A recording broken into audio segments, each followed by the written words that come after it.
begin with a disturbing development in the search for a young Vancouver woman in Los Angeles.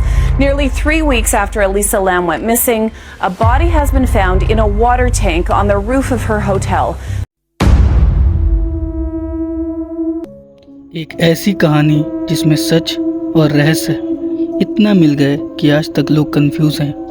क्या ये एक accident था या कुछ पैरानॉर्मल?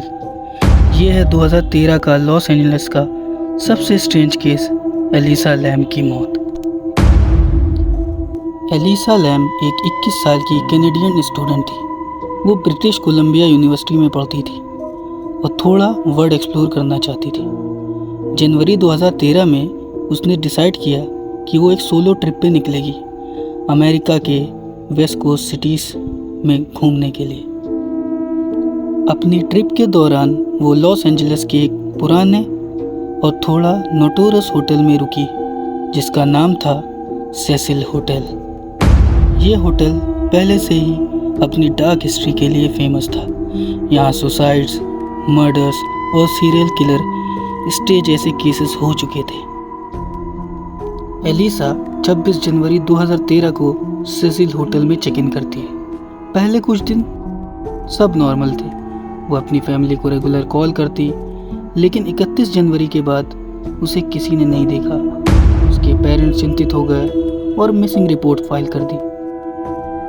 पुलिस ने इन्वेस्टिगेशन शुरू की और जब उन्होंने होटल के सीसीटीवी फुटेज देखे तो सब हैरान रह गए। ये वीडियो 1 फरवरी 2013 को होटल के एक एलिवेटर के कैमरे से रिकॉर्ड हुआ था। The doors open and a woman walks in. She's swinging one arm up, bends over casually to look at the panel, and she's firing down the whole center row of buttons, and then moves to the corner of the elevator. She looks like she's relaxed. She pokes her head out and whips her head both ways. Then she's retreating back and is tucked away into the corner.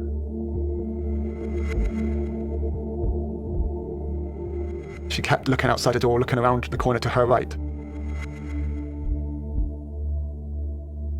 Then she would come out of the elevator and she would pop up.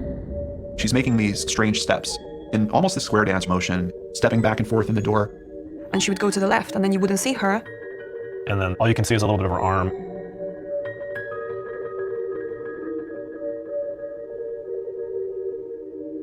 Why is the elevator not going anywhere? Is someone pressing a button and keeping the elevator here? And that's when the weird stuff starts happening. इस video में Elisa कुछ अजीब तरीके से behave करती दिखती। वो elevator के बटन बार बार दबा रही है, दरवाजे बंद नहीं हो रहे हैं। वो बाहर जाके इधर उधर देख रही है, किसी से बात कर रही हो जैसे, लेकिन वहाँ कोई है ही नहीं।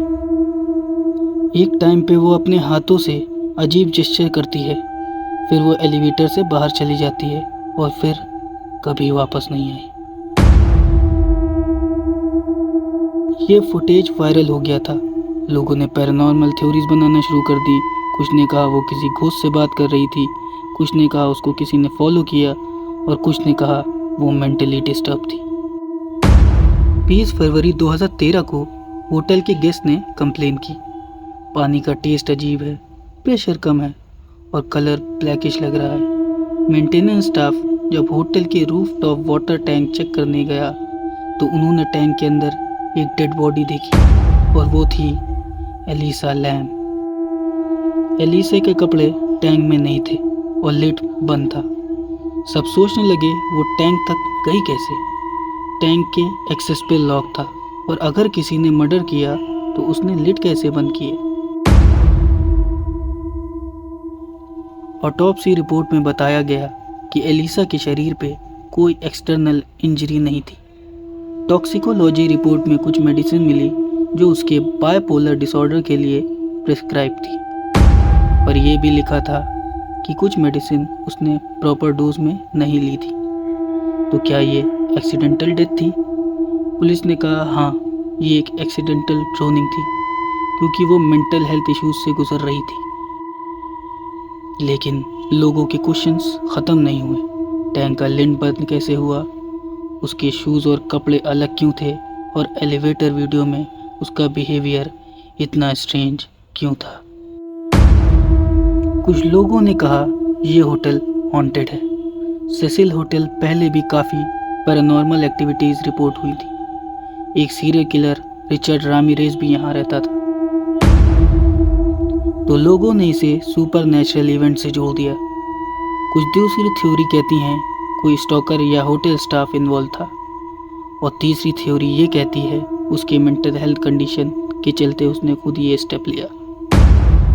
एलिसा लैम का केस आज भी एक मिस्ट्री बना हुआ है। नेटफ्लिक्स ने 2021 में एक डॉक्यूमेंट्री बनाई, crime scene the vanishing at the Cecil hotel, जिसमें पूरा केस डिटेल में दिखाया गया है।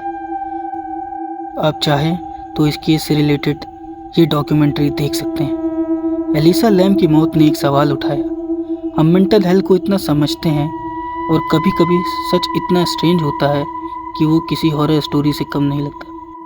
ये थी एलिसा लैम की कहानी, एक ऐसी मौत जिसका जवाब शायद कभी नहीं मिल पाएगा। आपका क्या कहना है, ये एक एक्सीडेंट था या कुछ और? कमेंट में ज़रूर बताएं और मिलते हैं अगले मिस्टीरियस केस में। जय हिंद।